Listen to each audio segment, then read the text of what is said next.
17 kakandidata nagpaindis-indis para sa titulong Binibini ng Kalibo Ati-Atian 2025. Kandidata gikan sa Banwa sa Numancia nagpangibabaw. Si John Sala nakatuto.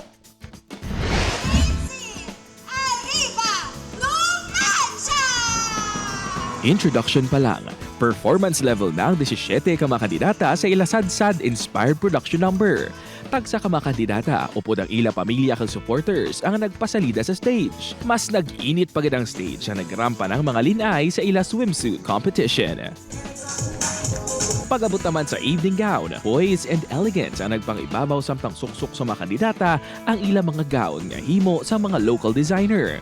Halin sa 17, ginpili ang top 10 nga isa-isa nga nagsabat sang ila pamangkot.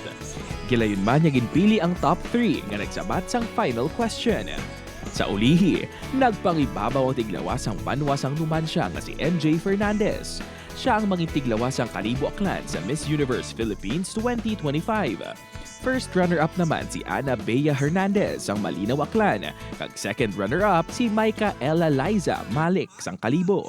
I feel really happy po kasi this is my second time na po and finally my second time I did it na po. Gusto kong pasalamatan lahat mga nag-participate ng mga aklanon at iniimbitahan ko po sila sa kapistahan po ni Santo Niño. Nagserbi nga host si unang hirit host Anjo Pertera, kaupod si Miss Earth Philippines 2013 Angeli De Los Reyes. Samtang nagpakilig naman sa mga kapuso nga kalibunhon si sparkle artist Luke Conde. Pareho nga first time sa Kalibo Aklan sa day Luke kag Anjo nga nagbilib sa pamaagi sa mga kalibunhon sa pagselebrar sang Mother of All Philippine Festivals. Overwhelming kasi yung mga girls is talaga nagsashine on stage. First time dito sa Kalibo and yung warm na pag-welcome ng mga kalibunhon is naramdaman ko talaga. Ramdam na ramdam ko yung pag-welcome dito sa Kalibo. Tsaka yung pageant kanina, kitang-kita yung kagandahan. At kitang-kita mo yung roots nila bilang mga tiga-Kalibo. Sobrang nakakatuwa lang ma-witness. Upod kay Romel Porquilla, John Sala.